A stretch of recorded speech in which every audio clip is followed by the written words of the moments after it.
like lots of garlic, feel free to add more, or if you don't like garlic that much, you can cut back on it.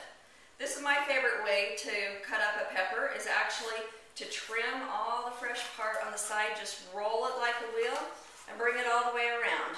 And that way you get all of the great parts and the core is left to toss.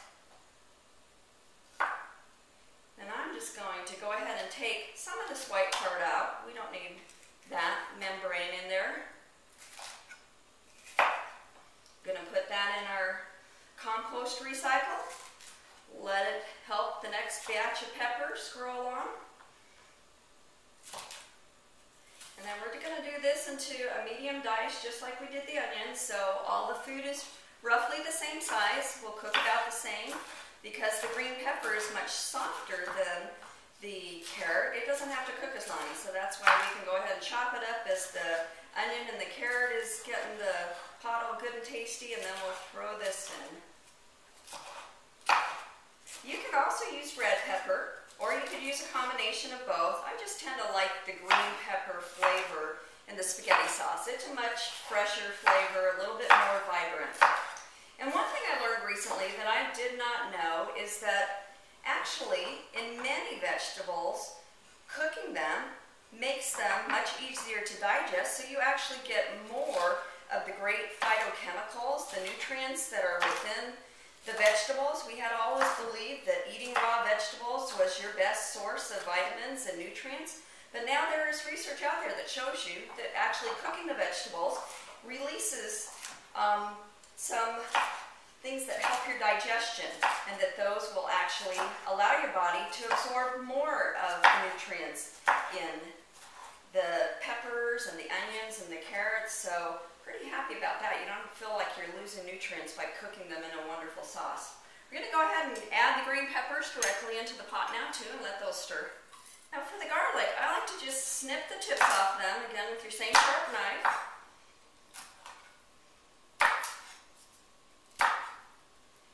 And then once you have the tips off that you don't want in there, go ahead and put the flat end of the knife down and smash it with the palm of your hand.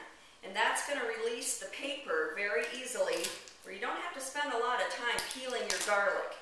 It's going to crush it a bit for you, pre-crush it, and that paper comes right off. It makes it really easy then to chop it up and get it in the pot.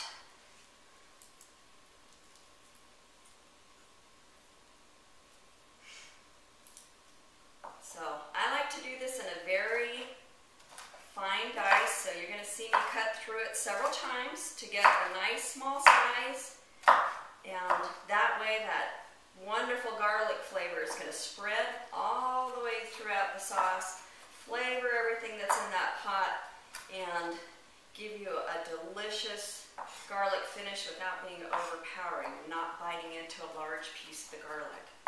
So we're just going to mince this up. Another thing that you can do if you really like yours even finer than a fine mince is you can add a little bit of salt.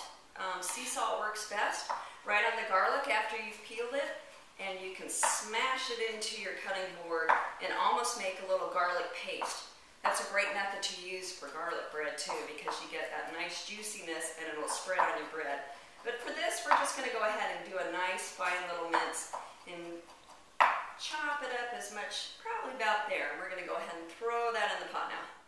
All right, our spaghetti squash is done. It had been in the oven about 30 minutes. It was a little bit soft to the touch on the outside. That's where we want it.